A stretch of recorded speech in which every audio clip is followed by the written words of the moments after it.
Now let's turn our attention to modern quantum mechanical models of the atom. These models use the idea of quantization developed by Bohr, but come at it from a little bit of a different angle. The foundation of modern quantum mechanical models of the atom is what's called the Schrodinger equation. Erwin Schrodinger, who developed this equation in the 1920s, is one of the most famous personalities of quantum physics and quantum chemistry. And I would encourage you to look up this guy. He's got a really interesting life story. But his equation actually looks deceptively simple. It's h psi equals E psi, what you see right here. Now, this is simple enough almost to be cryptic and not very useful. So let's break down the equation and look at its constituent parts. This variable h hat on the far left is what's called an operator, and all operators in quantum mechanics have this little hat symbol.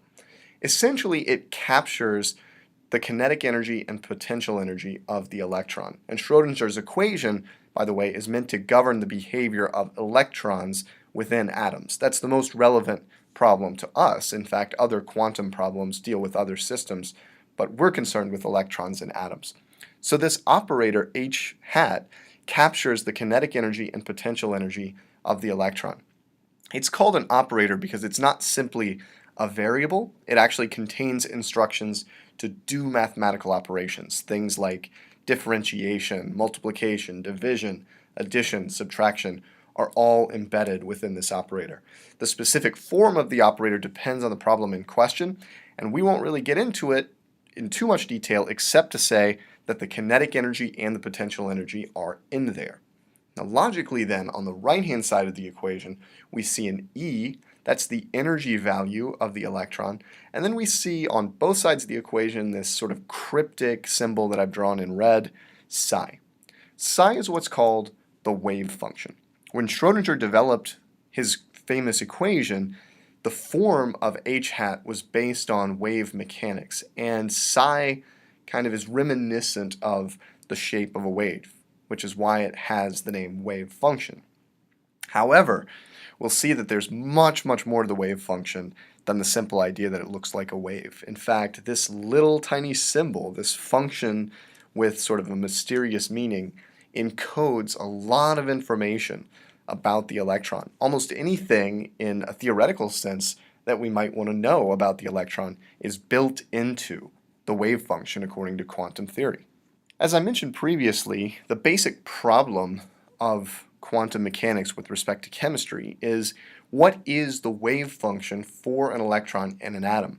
The simplest possible problem here is an electron in the hydrogen atom, which contains one electron and one proton. There are two terms here in that operator h hat, which we'll call the Hamiltonian.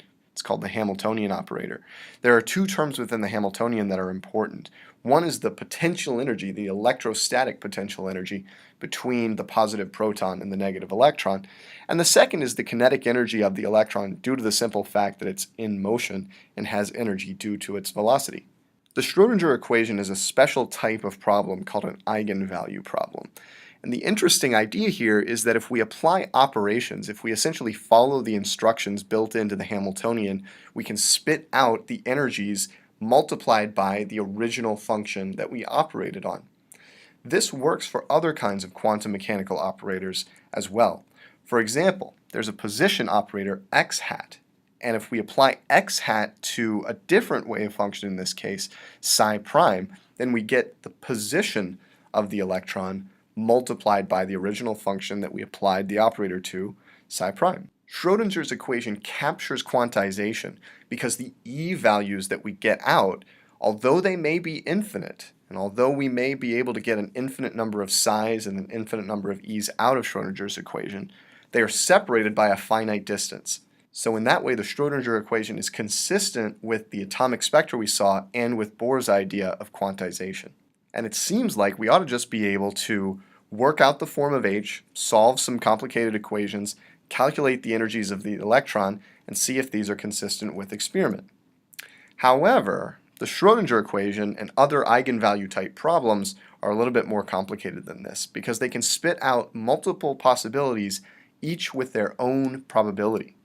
So for example, if we apply the position operator to a psi that maybe works perfectly in the Schrodinger equation, we might get multiple positions, and each one of those positions is associated with a specific wave function that captures a specific probability of observing the electron in that position.